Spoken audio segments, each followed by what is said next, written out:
Carla Figueroa nació el 20 de mayo de 1993 en La Pampa, Argentina, en el seno de una familia marcada por la violencia que ejercía su padre Carlos Figueroa contra su madre llamada Cristina. La otra integrante del hogar era su hermana Soledad Reynoso, quien era fruto de una relación previa que tuvo Cristina. Con apenas 8 meses de nacida, Carla no solo sufrió la pérdida de su madre, sino que presenció el momento exacto en el que su padre le quitó la vida. A pesar de su corta edad, este fue un evento totalmente traumático para ella y le dejó una profunda huella emocional. Desde entonces, con la ausencia de la figura materna y su padre tras las rejas, Soledad, quien era una adolescente, asumió el rol de cuidadora y se hizo cargo de ella junto a su abuela materna. A pesar de su gran esfuerzo, la pequeña creció con muchas carencias. Sin embargo, según sus allegados, Carla no se quejaba de la pobreza, ni de los numerosos desafíos que tuvo que enfrentar con el pasar de los años, debido a las circunstancias adversas que la rodeaban. Por el contrario, esas experiencias forjaron su carácter, convirtiéndola en una chica resiliente. En el 2007, cuando tenía 14 años, conoció a Marcelo Javier Tomaselli de 19, y ambos quedaron encantados desde aquel primer encuentro. Marcelo nació en el año 1988, y aunque la información sobre su vida personal no está ampliamente documentada, se supo que era hijo de Roxana Mucciuti, y tenía un hermano llamado Walter, quien se refería a él como un chico que estaba perdido. La razón por la que Walter tenía ese concepto era que Marcelo había comenzado a consumir sustancias ilícitas desde la adolescencia, y pronto desarrolló una adicción. También era una persona que les hacía la vida difícil a los de su entorno, pues debido a los rasgos de su personalidad, era controlador, manipulador y tenía episodios de violencia. Incluso, el mismo año que Carla y él se conocieron, amenazó con atentar contra su vida. Lo cierto era que Carla parecía comprenderlo mejor que nadie, y muy pronto comenzaron un noviazgo. Para ese entonces él hacía algunos trabajos de albañilería y de pintura, mientras que ella trabajaba en un maxiquiosco, donde era muy apreciada por su jefe. La relación entre los dos era apasionada, de tal manera que en poco tiempo la adolescente quedó embarazada, y el 9 de noviembre de 2009 nació Valentín. A partir de ese momento, Carla se fue a vivir con Marcelo a la casa de Roxana, y desde entonces comenzó su calvario, ya que el joven era muy agresivo y la maltrataba física y psicológicamente. Además, debido a su necesidad de control y a su creencia de que Carla le pertenecía y tenía que hacer lo que él dijera, no dejaba que ella saliera a trabajar. Pero en ese momento enfrentaban una situación económica bastante crítica, así que él no tuvo otra alternativa más que permitirle a la adolescente buscar opciones para ayudar con los gastos del hogar. En consecuencia, Carla comenzó a trabajar cerca de la casa como niñera. Se hacía cargo de unos pequeños en la mañana y de otros en la tarde. Sin embargo, pasó poco tiempo para que Marcelo se sintiera incómodo y molesto por esta situación, porque para él, ella a quien debía cuidar era a su propio hijo. En medio de tanto maltrato y conflicto, cuando llegó marzo del año 2011, la jovencita estaba cansada de todo lo que vivía al lado de su pareja y decidió dejarlo. Marcelo le pidió que no se fuera e intentó manipularla con el niño, pero para Carla no había vuelta atrás. El hombre se sintió furioso por el abandono y comenzó a planificar una venganza. Tras ponerle punto final a la relación, se fue a vivir con su abuela y se llevó a su hijo con ella. La aparente calma con la que estaba llevando su vida se vio interrumpida de forma brusca el 14 de abril. Marcelo la esperó afuera de su trabajo, la tomó por el brazo y se la llevó a un lugar apartado. Cuando ella intentó resistirse, el hombre sacó un arma blanca que llevaba en su bolsillo y amenazó con quitarle la vida. Entonces, entre golpes y mucha violencia, abusó sexualmente de ella, y sonriendo con sarcasmo, llegó a decirle que su vida terminaría de la misma manera que la de su madre. Así lo contó Carla más tarde en una entrevista que concedió a un medio de comunicación. En aquel terrible momento, lo que la salvó de que Marcelo no cumpliera con la amenaza de quitarle la vida fue la llegada de 2 hombres que lograron distraerlo y asustarlo. Así que se fue rápidamente dejando a Carla sola en el lugar. A pesar de la amenaza, Carla no se dejó ganar por el miedo y no dudó ni un solo instante en ir a denunciarlo. Tras su llegada a la comisaría, contó los detalles de todo lo que había sucedido, pero para su sorpresa, en un primer momento los agentes no se mostraron dispuestos a creer en sus palabras. Solo porque ella afirmó que Marcelo había sido su pareja, pensaron que no había motivo para tomarle la declaración. No obstante, el resultado del informe forense, que incluyó pruebas de ADN y la evaluación de los golpes que presentaba la chica, determinó que efectivamente había sido agredida sexualmente, y no les quedó otra opción más que tomar en serio la denuncia y poner a Marcelo tras las rejas. Además de esto, el hombre nunca negó haber forzado a la adolescente a tener intimidad. Y por si fuera poco, pensaba que era un derecho que él tenía, porque la seguía considerando su pareja, así ella hubiera terminado la relación. Poco después, el cuchillo con el que la atacó fue encontrado por los investigadores en el canal de desagüe donde ocurrió la agresión. Algunos días después se pudo ver a Carla, de espaldas y con una capucha para resguardar su identidad, ofreciendo una entrevista de televisión a un medio local. Afirmó que tras esperarla fuera de su trabajo y llevarla en contra de su voluntad, Marcelo la amenazó y la arrastró a golpes hasta el costado de una fábrica, mientras le repetía que la había llevado allí para quitarle la vida. Continuó relatando cómo el hombre le puso la filosa hoja cerca de la cara, le ordenó que se despojara de su ropa y tras abusar de ella se sentó sobre su abdomen y le aseguró que no se iría de allí porque él acabaría con su vida. Incluso le comentó que resultaba algo muy loco que ella fuera a terminar de la misma manera que su mamá. Existen dos versiones de lo que pasó después de este terrible hecho. Una de ellas señala que mientras se realizaba la instrucción del juicio, Carla comenzó a visitar a Marcelo en la cárcel casi a diario. Y le pidió tanto a su abogado como al del hombre que la ayudaran a sacarlo de allí porque ella quería retomar la relación. Supuestamente fue entonces cuando surgió la posibilidad de aplicar la figura del avenimiento, un perdón otorgado por ella que anularía la acción penal. La otra versión indica que desde que Marcelo entró a prisión, comenzó a contactarla desde un teléfono móvil, enviándole mensajes a través de los cuales la amenazaba constantemente con arremeter contra su vida de nuevo. Pero esta vez fue más lejos, ya que mencionaba que también atentaría contra el pequeño Valentín, el hijo de ambos, y luego le pondría fin a su propia existencia. Todo este asedio tenía la intención de que Carla firmara un avenimiento, el cual era una figura contemplada en el artículo 132 del Código Penal argentino, que permitía a la mujer que sufría un ultraje a su integridad sexual disculpar a su agresor, siempre que se cumplieran una serie de requisitos que eran evaluados por el tribunal que conocía la causa. Además, trascendió que aparentemente el abogado e incluso la madre de Marcelo también la presionaban para que firmara, y finalmente lo hizo. Pero el representante de la fiscalía se opuso rotundamente al avenimiento. Resaltó que era evidente la presión ejercida sobre la chica, que en ningún momento del proceso había contado con algún tipo de protección, y tampoco recibió soporte psicológico como el que requiere una víctima de violencia de género. Describió a Carla como una jovencita que se encontraba prácticamente desamparada a nivel emocional, sin ningún tipo de resguardo por parte de su círculo familiar o social. Fue así como el 4 de octubre de 2011, en el Tribunal de Audiencia, los 3 magistrados que intervinieron en la causa y la fiscalía rechazaron el avenimiento en primera instancia, basándose en la desigualdad de Carla con respecto a Marcelo y ateniéndose a los tratados internacionales sobre violencia de género. Pero el abogado defensor apeló la medida. Ese mismo mes hubo un hecho significativo y un tanto inexplicable, de no ser por las intensas presiones a las que estaba sometida Carla. Sorpresivamente, el 28 de octubre, la pareja se casó por lo civil. El Tribunal de Impugnación Penal de Santa Rosa, La Pampa, aceptó aplicar la figura legal de avenimiento con 2 votos a favor y 1 en contra. Resaltaron en esa oportunidad que la decisión de Carla fue libre e igualitaria, y por ende, ordenaron la liberación de Marcelo. No obstante, una fiscal se opuso a la medida y prometió apelar el fallo para que se anulara el casamiento e impedir que Marcelo saliera de la cárcel. Estaba segura de que Carla había actuado bajo presión, pero lamentablemente no tuvo tiempo para actuar, ya que el 2 de diciembre de 2011, 8 meses después de su detención, la justicia le concedió la libertad al hombre. Regresó a su antigua vivienda con su madre, Roxana, quien había logrado que Carla y el bebé volvieran a vivir con ella, en vista de que las condiciones de la familia de la joven aparentemente no eran las mejores, según trascendió. Este hecho generó un revuelo entre los medios de comunicación y escalofríos en la sociedad en general, ya que consideraron que la justicia, que debió proteger a la jovencita, terminó entregándola a su verdugo.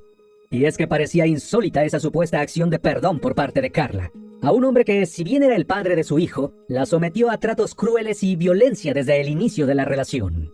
Luego se conoció que justo después de la extraña boda civil, y al saber que su hermano saldría libre, Walter habló con Carla y le dijo que le parecía bien que lo ayudara, pero que lo mejor para ella era alejarse de Marcelo. Se supo que Walter consideraba que su cuñada era una joven muy correcta, trabajadora y además muy buena mujer, ya que apartaba a Marcelo de las drogas y trataba de llevarlo por el buen camino. Tras la liberación del hombre, todo parecía marchar bien en el hogar. Pero esa paz apenas duró una semana. Marcelo ya no pudo soportar mantener la fachada de buen esposo y padre, y decidió dejar salir toda su ira desmedida. En la madrugada del sábado 10 de diciembre de 2011, Roxana había llegado a su casa después de una reunión, y se fue a mirar un rato la televisión y a descansar. Cuando de pronto, Carla y Marcelo se acercaron a ella para pedirle que cuidara a Valentín porque iban a salir. Pasados aproximadamente 20 minutos, la pareja volvió, tomaron un mate y se fueron a la habitación que compartían con su hijo. Poco después, Roxana se despertó exaltada al escuchar un grito desgarrador de su nieto y corrió a ver qué le había pasado, pero se encontró con la puerta cerrada. Intentó forzar la cerradura y como no pudo, le dio unas cuantas patadas a la puerta, hasta que finalmente Marcelo la abrió. Cuando prendió la luz, la mujer alcanzó a ver a Carla con expresión de dolor y cubierta de sangre. La jovencita le extendió los brazos en un intento desesperado para que la ayudara. Pero Roxana se quedó helada de miedo y no pudo reaccionar, mientras veía a Marcelo seguir atacando a la chica con un filoso instrumento que sacó de la cocina de la vivienda. Toda esa violencia desmedida ocurría frente al pequeño Valentín, de 3 años, quien no paraba de llorar. La mujer no supo qué hacer ante esta espeluznante escena, así que empezó a insultar a su hijo para que parara, pero Marcelo acostó a Carla en el piso y la siguió atacando sin piedad. Roxana temía por su vida y por la de Valentín, y aunque temblaba del miedo y apenas se podía mantener en pie, se las arregló para cargar al niño. Lo sacó de la habitación y se lo llevó a la de ella para protegerlo con su propio cuerpo, pensando que Marcelo iría luego tras ellos, ya que, según sus propias palabras, era el diablo en persona, así que decidió llamar a la policía. De pronto Marcelo entró al cuarto y la imagen era aterradora. Estaba cubierto de sudor y de sangre. En esas condiciones cargó a su hijo y se puso a cantarle una canción. Luego le dijo a su madre que se sentía liberado. Ella simplemente no creía que eso que estaba viviendo pudiera ser real. Poco después llegó la policía, y cuando los oficiales ingresaron a la vivienda, se encontraron con todo revuelto, manchas rojizas en varias partes y tendido en el suelo de una de las habitaciones, el cuerpo sin vida de Carla. La chica presentaba a simple vista por lo menos 11 heridas en diferentes partes del cuerpo. De todas ellas, las que parecían ser fatales eran las del cuello y el tórax. Marcelo fue detenido inmediatamente, y Roxana tendría que ir a declarar en la sede policial. Nadie se ocupó de avisarle a Soledad y su hija, quienes se enteraron de esta terrible noticia a través de la prensa. En una declaración, afirmó que Carla evitó contarles lo del matrimonio porque sabía que ella, como hermana mayor, no estaría de acuerdo, pero el hecho fue tan notorio que de igual forma lo supieron. Entre llantos y destrozada por el dolor, le pidió perdón a su hermana por no haber estado con ella para salvarla. El 13 de diciembre de 2011, un juez le dictó prisión preventiva a Marcelo y lo siguiente que se supo de él fue cuando concedió una entrevista exclusiva a un medio local, en abril del año 2012. En esa oportunidad, teniendo al frente a la periodista y a las cámaras, el hombre aseguró sin un rastro de culpa o de remordimiento que volvería a quitarle la vida a Carla, ya que, según él, ella lo celaba y lo acusaba de serle infiel, cuando era ella quien presuntamente lo traicionaba. Asimismo, negó haber abusado sexualmente de Carla, afirmando que se trató de una relación consensuada y que la gente le había arruinado la vida gracias a una supuesta equivocación de los jueces, cuando él solo quería ser feliz y que le dieran amor, pero nadie lo escuchó. Por último, manifestó que lloraba todos los días por Valentín y que extrañaba a Carla. Pero esta suerte de victimización con la que quizás trató de salvarse de una condena, además de indignar aún más a la población, fue inútil en el posterior juicio. Entretanto, representantes de diversas organizaciones sociales que luchan por los derechos de las mujeres y que están en contra de la violencia de género, realizaron varias concentraciones así como declaraciones a la prensa, exigiendo justicia para Carla. Es importante destacar que el abogado que lo representó durante el proceso por la agresión sexual contra Carla decidió renunciar a su defensa después del crimen. Alegó que se trataba de una situación bastante traumática y un hecho que ni él ni la familia de Marcelo lograban entender. El letrado concedió una entrevista a un medio de comunicación en la que aseguró que Carla insistió durante casi 2 meses para que se llevara a cabo el avenimiento y el casamiento con Marcelo. Afirmó que se sentía muy decepcionado, ya que el hombre abusó de la confianza de todos los que en aquel momento creyeron en él. Además dijo que ni en sus peores momentos se imaginó que fuera capaz de hacer algo tan atroz. En consecuencia, a Marcelo le fue asignado otro abogado defensor, quien se encargaría de representarlo en el juicio que estaba por comenzar, y en el cual, en vista de la naturaleza de los hechos, era altamente probable que perdiera. El 18 de junio de 2012 comenzó el juicio oral y público en contra de Marcelo. En esa audiencia se mostró muy diferente de aquel sujeto arrogante que se quejaba de que nadie lo había entendido. El hombre, con la mirada perdida, las manos sobre la mesa, en voz baja y a veces con pocas palabras, se declaró culpable en un testimonio breve y confuso ante las irrefutables pruebas presentadas por la fiscalía. Sin embargo, aseguró que no recordaba nada de lo que había ocurrido, solo que estaba con ella en la habitación y después se despertó en un banco de madera en un lugar con rejas sin entender lo que había sucedido. Ese modo de relatar lo ocurrido fue interpretado por la fiscalía como un intento de simular una aparente amnesia y hacer ver que había actuado en un arrebato de furia, sin control de su mente, para disminuir la pena. No obstante, los testimonios de los médicos expertos en psiquiatría refutaron por completo esta idea de la presunta amnesia y confirmaron que el hombre estaba lúcido y orientado en tiempo y espacio. No tenía problemas de salud mental que le impidieran diferenciar el bien del mal y, por consiguiente, era imputable. Uno de los momentos más conmovedores y difíciles del juicio se presentó cuando Roxana fue llamada al estrado como testigo por parte de la fiscalía. Durante 6 largas horas, relató entre sollozos los detalles de lo que vivió aquella fatídica noche, recordando cómo su hijo atacó a Carla, que se encontraba totalmente indefensa. Además, dijo que cada día de su vida volvía a su mente aquella imagen que quedaría plasmada en su memoria para siempre, en la que la jovencita la miró, con los brazos extendidos, sin poder pronunciar palabras, como pidiéndole que por favor la salvara del infierno que estaba viviendo. El juicio continuó desarrollándose en medio de mucha tensión, dolor y un clamor general por justicia. Incluso las personas que ni siquiera llegaron a conocer a Carla se mostraban conmovidas por todo su sufrimiento. Este crimen trascendió las fronteras de la provincia donde ocurrió y sacudió a toda la Argentina.